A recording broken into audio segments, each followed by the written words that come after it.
याविषयी माहिती देत होते देवेंद्र फडणवीस।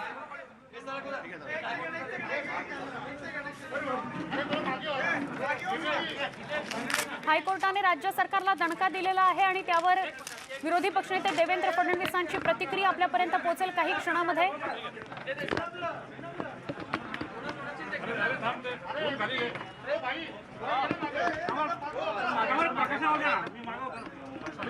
एका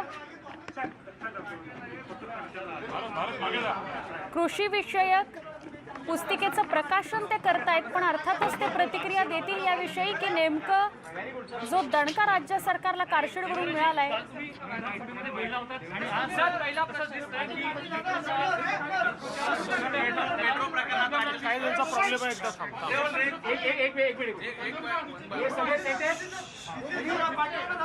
सगळ्यांना उत्सुकता आहे देवेंद्र फडणवीस याविषयी काय प्रतिक्रिया देतात।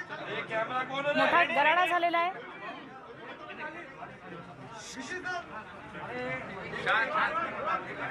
मेट्रो प्रकरणात राज्य सरकारला मोठा धक्का दिलाय, काम थांबवण्याचे आदेश दिलेत। असं आहे की मी कालच या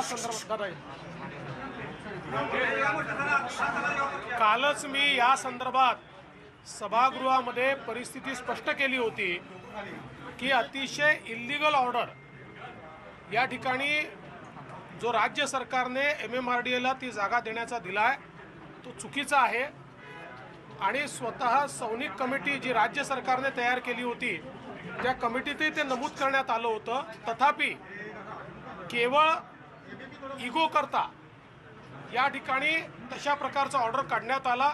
ती लँड कालही डिस्प्यूटमध्ये होती, आजही डिस्प्यूटमध्ये आहे आणि आता तर उच्च न्यायालयाच्या ऑर्डरने तिथलं काम थांबवायला सांगितलं आहे। कलेक्टरचा ऑर्डर स्टे केलेला आहे, त्यामुळे त्या ठिकाणी काम होऊ शकत नाही। माझा अतिशय बेसिक या संदर्भातला मुद्दा असा आहे की ती लँड क्लिअर असली, एका मिनिटाकरता आपण समजू क्लिअर असली तरीही तिथे कारशेड नेणं चुकीचं आहे। कारण सौनिक समितीने सांगितलं आहे की तिथे कारशेड केलं तर मेट्रो 4 वर्ष डिले होईल आणि 5,000 कोटी रुपयाचा अतिरिक्त भूर्दंड हा त्याच्यावर लागेल। हे इतकं स्पष्ट असताना राज्य सरकार हा अट्टहास का करते आहे? ज्या कारशेडला आरेमध्ये सर्वोच्च न्यायालयाने मान्यता दिली आणि एवढंच नाही तर जो रिपोर्ट होता त्याला देखील त्यांनी एक्नॉलेज केला आहे, ज्या रिपोर्टमध्ये अतिशय स्पष्ट म्हटलेलं आहे की आरेच्या जागेवर जेवढी झाडं आहेत म्हणजे ती होती त्या सगळ्या झाडांनी त्यांच्या संपूर्ण आयुष्यात जेवढं कार्बन सिक्वेस्ट्रेशन केलं असतं म्हणजे आपल्याला ऑक्सिजन दिलं असतं आणि कार्बन डायऑक्साईड घेतलं असतं तेवढं मेट्रोच्या 80 दिवसाच्या फेऱ्यांमध्ये होतं।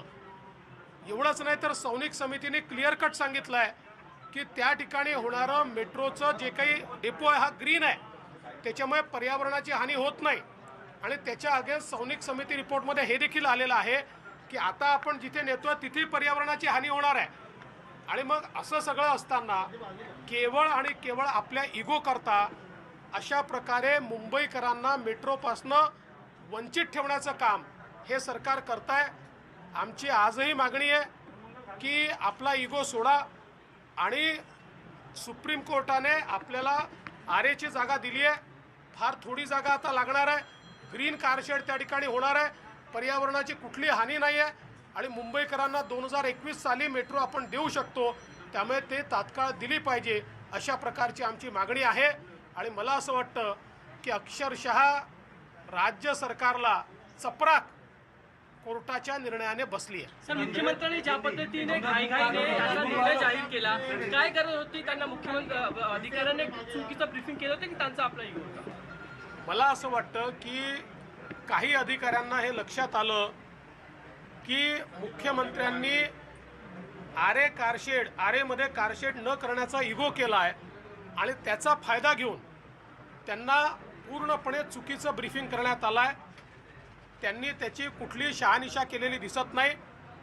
काल ते असं म्हणाले की मुंबईच्या मेट्रोत कोणी मिठाचा खडा टाकू नये, पण मुंबईच्या मेट्रोत त्यांच्या निर्णयामुळेच मिठाचा खडा पडला आणि मुंबईची जी मेट्रो 2021 साली मुंबईकरांना मिळाली असती ती 2024 पर्यंत मिळणार नाही, अशा प्रकारचे निर्णय ते करतायत। यात एक गोष्ट अजून नमूद केली पाहिजे, ही जी काही कंपनी आहे ही राज्य सरकारची एकट्याची नाही आहे, याचे अध्यक्ष केंद्राचे जे आपले अर्बन डेव्हलपमेंट सचिव आहेत ते देखील त्यात असतात आणि त्यांनी 50% पैसे केंद्र देतं आणि केंद्राच्या माध्यमातूनच सगळं जायकाचं फंडिंग आपल्याला मिळालेलं आहे. त्यांनीही पत्र पाठवून हे सांगितलं आहे की अशा प्रकारचा निर्णय घेणं योग्य नाही आहे, आपण कुठलीही टेक्नो इकॉनॉमिक फिजिबिलिटी केली नाही आहे आणि सगळ्यात महत्त्वाचं जायका जी 18,000 कोटी रुपये आपल्याला देते आहे त्याची मान्यताही आपण घेतली नाही आहे. त्यामुळे त्यांनी जर त्याला नकार दिला तर मेट्रोच होऊ शकणार नाही. अशा प्रकारचं त्यांचंही पत्र हे राज्य शासनाला प्राप्त झालं आहे. अजूनही वेळ गेली नाही आहे. मला असं वाटतं की याला इगोचा प्रश्न न करता तात्काळ कारशेडचं काम सुरू केलं आहे, 100 कोटी खर्च केलेले आहेत आणि म्हणून ते काम त्या ठिकाणी पूर्ण करावं. एक शेवटचा मुद्दा मला सांगायचा आहे, कांजूरला जरी कारशेड गेलं असतं, आता तर जात नाही, पण जरी गेलं असतं तरी देखील आरेमध्ये काम करावंच लागलं असतं. कारण आरेमध्ये जर त्याचे राफ्ट तयार केले नाहीत तर 400 कोटी रुपयाचं काम हे जे झालेलं आहे बोगद्यांचं ते पूर्णपणे डिस्कार्ड करावं लागतं. त्यामुळे आता जो सरकारने प्लॅन केला होता त्या प्लॅनमध्ये कांजूरला कार डेपो करत असताना आरेलाही बांधकाम ते करणारच होते. मग आरेला जर तुम्ही बांधकाम करताच आहे तर हा कुठला इगो आहे की काही झालं तरी आम्ही तिथे अशा प्रकारे कारशेड होऊ देणार नाही. कोणाच्या भरोशावर हे चाललं आहे, कोणाच्या जीवावर चाललं आहे, पैसे कोणाचे आहेत, हे जनतेचे पैसे आहेत, ते कोणाच्या खाजगी मालकीचे पैसे नाही आहेत. आणि म्हणून मला असं वाटतं की या संदर्भात राज्य सरकारने योग्य भूमिका घेतली पाहिजे. आम्ही समर्थन करू राज्य सरकारचं. राज्य सरकारने आरेमध्ये बांधकाम सुरू करावं. आम्ही कुठली टीका करणार नाही. हा आमच्याकरता कुठलाही आमच्या म्हणजे ते जिंकले आम्ही हारलो, आम्ही जिंकलो ते हारले असा विषय नाही आहे. मुंबईकर जिंकले पाहिजे, त्याकरता आरेमध्ये तात्काळ कारशेड त्यांनी सुरू करावं.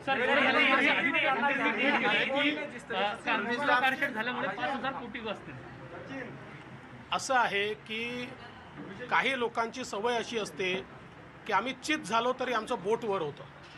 अशा पद्धतीचं हे आहे. दुर्दैवाने म्हणजे मी खरंच सांगतो की ते हुशार आहेत, नवीन आहेत, काम करण्याचा प्रयत्न करत आहेत, पण त्यांनी अभ्यास केला पाहिजे, वाचलं पाहिजे. किमान त्यांच्या सरकारने जो सौनिक कमिटीचा रिपोर्ट तयार केला तो जरी त्यांनी वाचला असता तरी देखील मला असं वाटतं की अशा प्रकारचं वक्तव्य त्यांनी केलं नसतं. त्यांना भविष्य आहे, त्यामुळे अशा प्रकारचं भविष्य असलेल्या नेत्यांनी असे स्टेटमेंट करू नये. थोडा अभ्यास करावा, आपल्या रिपोर्टचं वाचन करावं आणि त्यानंतरच अशा प्रकारचे स्टेटमेंट करावे.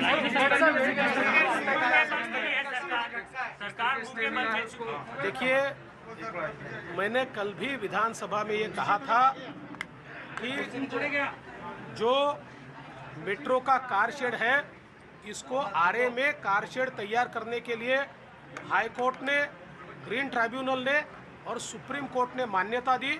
उसके बाद वहाँ काम शुरू हुआ. 100 करोड़ रुपए का काम वहाँ हो चुका है. ऐसे समय मात्र अपने ईगो के लिए राज्य सरकार ने कारशेड को कांजूर में ले जाने का फैसला किया. हमने बताया था कि कांजूर की जो लैंड है वो डिस्प्यूट में है, क्योंकि पहले हम भी ये प्रयास कर रहे थे कि क्या कांजूर में हम उसको कर सकते हैं. चूँकि यहाँ पर उस समय झाड़ कटने थे तो उस समय 9 महीने तक उसके ऊपर फैसला नहीं हो पाया. और उस समय चीफ जस्टिस के कोर्ट ने हमको ये कहा था कि आप 3,000 करोड़ रुपया यहाँ पर भरिए, उसके बाद हम फैसला करेंगे. प्राइवेट ओनर ने भी उसके ऊपर क्लेम किया था और आपको वो ज़मीन मिलेगी. और इसीलिए वापस हम लोगों को फैसला करना पड़ा. और उसके बाद ही सुप्रीम कोर्ट के निर्णय के बाद आरे में कारशेड का निर्माण शुरू हुआ था. ये सारी चीज़ें मालूम होते हुए भी और 100 करोड़ का काम पूरा होने के बाद मात्र ईगो के लिए कांजूर में उसको शिफ्ट करने का फैसला हुआ. आज हाई कोर्ट ने जो फैसला दिया है, मैं ऐसा मानता हूं कि एक प्रकार से राज्य सरकार को एक बहुत बड़े पैमाने पर एम्ब्रेसमेंट है, एम्ब्रेसमेंट राज्य सरकार को आई है. और हाई कोर्ट ने स्पष्ट शब्दों में कहा है कि जो कलेक्टर ने ऑर्डर पास किया था उसको हम स्टे करते हैं, ऑर्डर ठीक नहीं है. और ये भी कहा है कि वहाँ राज्य सरकार कोई भी काम नहीं कर सकता. तो एक प्रकार से एक बड़ा एम्ब्रेसमेंट केवल ईगो के लिए राज्य सरकार को सहना पड़ा है. और मैं तो वापस कहना चाहता हूँ, कल भी मैंने इसी सरकार ने जो एक एक्सपर्ट कमेटी तैयार की थी उसका रिपोर्ट भी कल मैंने हाउस में दिखाया. जो रिपोर्ट साफ ये कहता है अगर कांजूर मार्ग में ये डेपो जाता है तो 5,000 करोड़ रुपए का अतिरिक्त बोझा उसके माध्यम से पड़ेगा।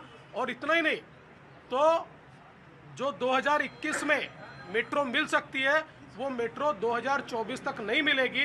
ये सारी चीज़ें अपने रिपोर्ट में आने के बावजूद ये कौन सा ईगो है कि जिसके कारण हम वहीं पर करेंगे और सुप्रीम कोर्ट के आदेश को भी ताक पर रख देंगे।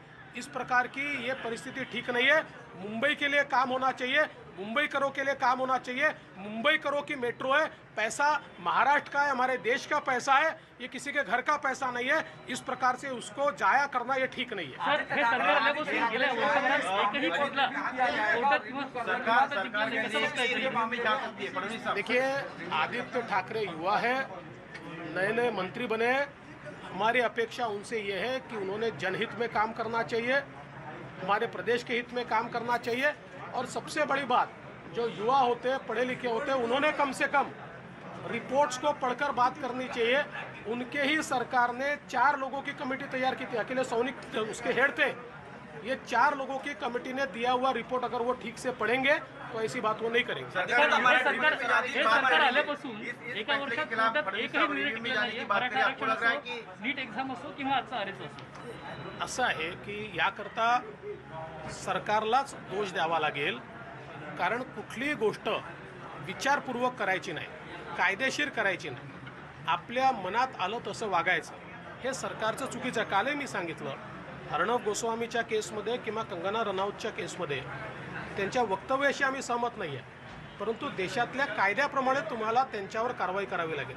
आता खरं म्हणजे माननीय मुख्यमंत्री महोदयांना लक्षात घ्यावं लागेल की ते केवळ शिवसेना पक्षप्रमुख नाही आहे. शिवसेना पक्षप्रमुख असताना बाबा यांनी आपल्या विरोधात बोललं तर चला तुम्ही जाऊन निदर्शनं करा असं म्हणता येत होतं. आता ती परिस्थिती नाही. ते मुख्यमंत्री आहेत, ते एका संवैधानिक पदावर आहे, सरकार ते चालवत आहेत. त्यामुळे त्यांना आणि त्यांच्या पक्षाला किंवा सरकारला हे समजून घ्यावं लागेल की आपल्याला कुठलीही कारवाई ही कायद्याने करावी लागेल, कायद्यात जे काही सांगितलं त्यानुसार करावी लागेल. अर्णब गोस्वामी आणि कंगना रनौत यांच्या केसमध्ये त्यांच्याकडे अनेक ऑप्शन्स उपलब्ध असताना नाही आम्ही म्हणून ते झालं पाहिजे आणि आमच्या विरुद्ध बोलता का दाखवून देतो, ही जी काही पद्धत आहे, या पद्धतीमुळे वेगवेगळ्या केसेसमध्ये त्यांना अशा प्रकारे एम्बॅरसमेंट सहन करावं लागतं आहे आणि कुठलाही फोकस नाही आहे. म्हणजे मराठा आरक्षणाच्या केसमध्ये तर आपण बघितलं, आज जे 2000 मुलं बसलेले आहेत ते 2000 मुलं का बसले याचं कारण त्यांचं सिलेक्शन झालं होतं, त्यांना ऑर्डर द्यायचा होता आणि हे सगळं तुम्हाला माहीत नव्हतं. पहिल्या हिअरिंगमध्ये कोर्टाने न विचारता तुम्ही स्वतः त्या ठिकाणी सांगितलं बघा बघा आम्ही GR काढलेला आहे, आम्ही कुठली अपॉइंटमेंट करणार नाही आहे. हे सांगण्याची आवश्यकता काय होती? बरं ते सांगायचं होतं तर हे सांगता आलं असतं की आम्ही ज्यांचं सिलेक्शन केलं त्यांच्या व्यतिरिक्त आम्ही नव्याने इंटरव्ह्यू करणार नाही किंवा नव्याने प्रोसेस करणार नाही. असं काही केलेलं नाही, म्हणून या सरकारमध्ये कुठलाही समन्वय नाही.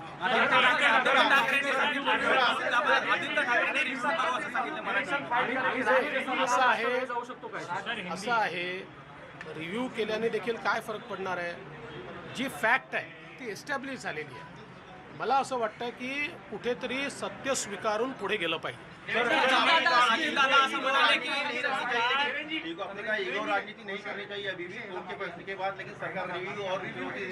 देखिए, सरकार इसमें जितना लेट करेगी उतना एस्केलेशन कॉस्ट बढ़ेगा. देखिए, सुप्रीम कोर्ट में ये बात भी आई है कि 1 दिन का डिले जब मेट्रो में होता है तो उसकी अपॉर्चुनिटी कॉस्ट, उसमें इंटरेस्ट की कॉस्ट मिलाकर 5 करोड़ रुपए का नुकसान होता है रोज का. और पिछले साल भर से इस मेट्रो को इस सरकार ने अटका के रखा है. तो कितना नुकसान इसमें हो रहा है, अगर ये सरकार इस बात को समझे कि आपके ईगो के लिए आप जनता के पैसे का कितना नुकसान कर रहे हो, ये कहीं ना कहीं सरकार को समझना होगा. अजितदादा असं म्हणाले की भाजपचे काही आमदार संपर्कात आहेत आणि येत्या काही दिवसात ते राष्ट्रवादीत किंवा इतर पक्षात प्रवेश करू शकतात. अशा वेळेला महाविकास आघाडीकडून तिथे पोटनिवडणूक झाली तर एकच आमदार दिला जाईल, एकच उमेदवार दिला नाही. तुमचं काय म्हणणं आहे? असं आहे, अजितदादा जे काही म्हणाले ते राजकारणामध्ये आपला रिलेव्हन्स दाखवायला बोलावं लागतं आणि अलीकडच्या काळात दादांना रिलेव्हन्स दाखवायची वेळ आली आहे. आता मी देखील असं म्हणू शकतो की राष्ट्रवादीचे 5 आमदार माझ्या संपर्कात आहेत. त्यामुळे या अशा बोलण्याला काय अर्थ नाही. भारतीय जनता पक्षाचे 105 आमदार इंटॅक्ट आहे. ही संख्या इंटॅक्ट राहील. आमची संख्या वाढूच शकते, कमी नाही होऊ शकते. काही दिवसांमध्ये 14,000 ग्रामपंचायतीची निवडणूक डिपार्टमेंट है, सीएम साहब के पास लॉ एंड जुडिशरी डिपार्टमेंट और जीएडी, लेकिन देखा ही जा रहा है कि कोर्ट के मामले में सरकार जो है लगातार उनको मुक्की खानी पड़ रही है। फिर चाहे मराठा समाज के आरक्षण का मुद्दा हो, कांजूर मार्ग, अर्नब गोस्वामी, क्या आपको लग रहा है कि इस मोर्चे पे फेल हो रही है सरकार? देखिए, मनमानी करेंगे तो कोर्ट तो इंटरवीन करेगा ही। अगर आप सही फैसले लोगे तो कोर्ट में आप जरूर जीतोगे, लेकिन जब मनमानी होती है, कोई हमारे खिलाफ बोलेगा तो उसका घर तोड़ देंगे, कोर्ट कैसे सहन करेगा? आप जस्टिफाई कैसे करोगे? कानूनन काम करोगे तो कोर्ट कभी आपके खिलाफ नहीं जाएगा, पर गैर कानूनी काम करोगे तो मैंने कल भी कहा और हाउस में मैंने कहा कि यहाँ लोकतंत्र है, यहाँ के कोर्ट्स मजबूत है। पाकिस्तान नहीं है कि पाकिस्तान में जिसके मन में जो आए वो कर सकता है। ये भारत है, ये महाराष्ट्र है, यहाँ पर कानून का राज है। कानून के अनुसार आप करोगे तो आपको कोई तकलीफ नहीं होगी। आपण म्हणतोय सरकारनं घेतलेला हा निर्णय अहंकारापोटी घेतलाय अशी टीका आता देवेंद्र फडणवीसांनी केलेली आहे आणि आता आपण बघतोय विरोधी पक्षनेते देवेंद्र फडणवीस यांनी याबद्दलची प्रतिक्रिया दिलेली आहे। आताच्या क्षणाची एक महत्त्वाची बातमी, मेट्रो कारशेड संदर्भात हायकोर्टानं जबरदस्त चपराक राज्य सरकारला लगावलेली आहे आणि याच संदर्भात आदित्य ठाकरे यांनी देखील काही वेळापूर्वी ट्विट केलेलं होतं।